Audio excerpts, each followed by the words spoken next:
This is probably the number one question I get. How do I get my startup off the ground? How do I get the first buyers, the first users onto my startup? That's exactly what we're going to look at today. We're going to look at exactly what strategies startups use in 2022 to get off the ground and get that rocket growth. This is Raw Startup. As the founder of Vivino, I've been through this journey. We have almost 60 million users around the world. To get a clear picture of the best strategies right now, I've asked startups that recently grew from nothing to growth how they did it. Over 100 startups came back to me and told me how they got their first growth. So thanks to all the startups that helped contribute to this video.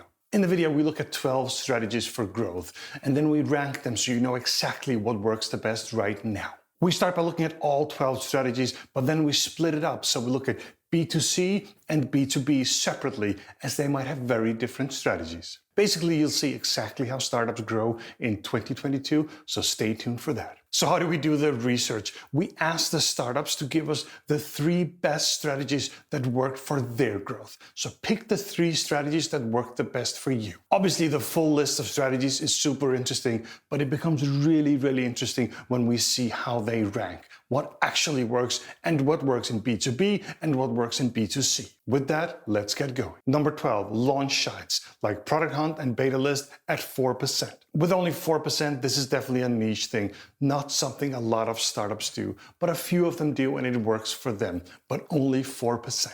I guess these websites don't work as well as we thought. At least very few startups have success with them. Number 11, SEM, paid search engine marketing at 5%. Basically paying Google to getting you the first users. I was a little surprised to see SEM at only 5%, as it can be a good way to get the first users in. I think the reason why this isn't that popular is because it's expensive.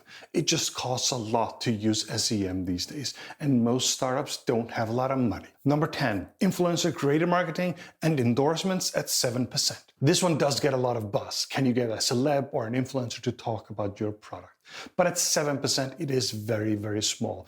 At least very few are successful with it. The few companies that are successful do mention TikTok as a very successful platform. Celebs and influencers with a big following usually don't want to work with early stage startups. It's too risky for them to work with early stage startups because they're brands and companies they never heard about. That makes this a hard strategy as an early stage startup. However, later, it can be incredibly successful, but the key here is to build some trust in the startup, some trust in the brand before you ask influencers or celebs to endorse your product. I would say this is more for when you're past the first users and you're a little bit more famous. That's when you can use a strategy like this. It's really hard for an early stage startup. Side note here, if there are certain strategies you want to know more about, I might want to dig into those in the future. So let me know in the comments what strategies you want to hear more about. Number 9, SEO, organic non-paid search engine optimization at 9%. At 9%, SEO really isn't that popular strategy either. For me, it's really one of the favorites. It's been a big part of Vivino's strategy, growing, and still is a big part of Vivino's growth. I know that SEO works. I've seen it many, many times, but it's a slow strategy. It takes months and years to really get it going. So it does make sense. It might not be the right strategy to get the first users in. So as a short-term thing, if you're in a hurry, maybe not. But as a long-term strategy, amazing. Number 8, content, blogs, LinkedIn, YouTube, etc. at 9%. Content is also at 9%, and I think it's for the same reasons. Just like SEO, it takes a while to build a content strategy. So if you're in a hurry, if you want some users right now, it might not be the right strategy. As a long-term strategy, it can be really good though. Number 7, PR, press at 18%. Okay, we're in double digits. Roughly a fifth of the startups have success with PR. I've also seen that work. It can be incredibly efficient.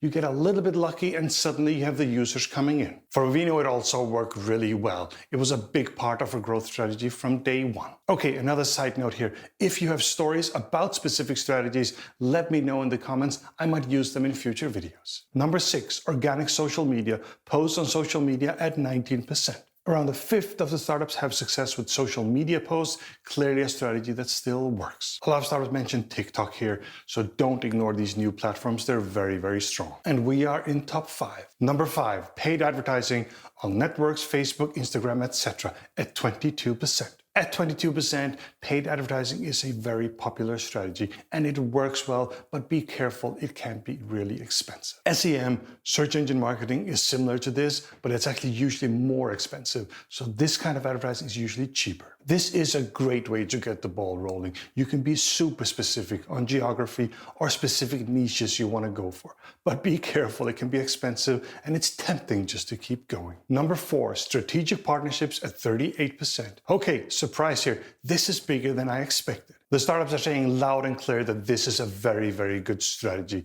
At 40%, it clearly works for a lot of startups. Word of warning here, this is not some kind of shortcut to all these customers. This is hard work and often an unbalanced relationship with a much bigger company. Most of these actually fail.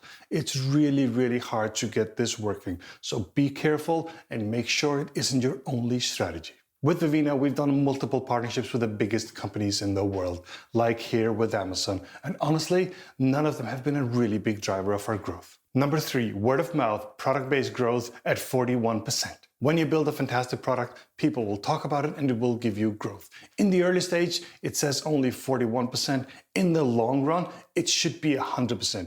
It should be a part of every single mature startup. It does make sense that it's only at 41% at the early stage. It's very often because the startup is building the product. The product just isn't that great yet. But as the product gets better, the more word of mouth you get. It's also going to be interesting to see the difference between B2C and B2B on word of mouth. So stay tuned for that in a couple of minutes. Number 2, direct outreach, emails, DMs, and calls at 50%. Good old sales still work, thank God. 50% of the startups say that direct outreach really works for them. Makes a lot of sense. I thought it might have been even higher, actually. Again, it's going to be interesting to see the difference between B2B and B2C because I think that's going to vary a bit. And we are at number 1. Number 1. Personal network at 51%. Just over 50% of the startups say that personal network has been a key to growing in the early stages. This makes a lot of sense. A lot of founders come from a specific industry, they build a product in that industry and know a lot of people in the industry. When it comes to getting the first growth, they get in touch with those people and the word spreads to the personal network. So always take care of your personal network. It's incredibly important, even when growing a startup. Good, this was only the beginning. Let's dig in and make things really interesting. So most companies are either B2B, business to business, or B2C, business to consumer. Let's have a look at how that changes the list. Let's start with B2C, companies that sell direct to consumers, and we're going to focus on the top 5. Okay, first, we have the overall list. Let's have a look at how that changes. First thing that happens is that strategic partnerships drop out of the list. I guess it's hard to do strategic partnerships in the B2C space. And then we have paid advertising moving 1 spot up to the 4th position. It makes sense because Facebook and other paid channels are very popular in the B2C space.